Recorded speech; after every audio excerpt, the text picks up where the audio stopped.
There is more than enough power and performance out of the M12 Fuel Hatchet to get whatever job we need done.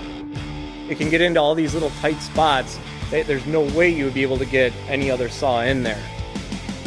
You can fit in most places you can with a normal saw. It's lightweight and sleek design.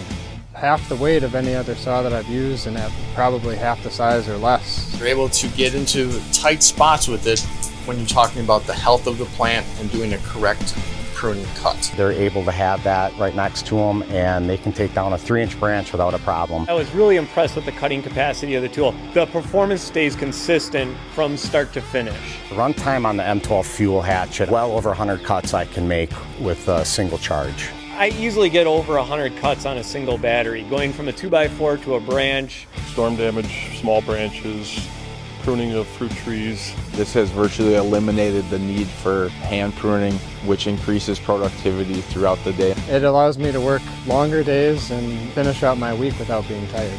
I would recommend the M12 Fuel Hatchet because of the maneuverability, the compact design for storage. I'm able to cut up to 3-inch branches, and the battery runtime is just outstanding.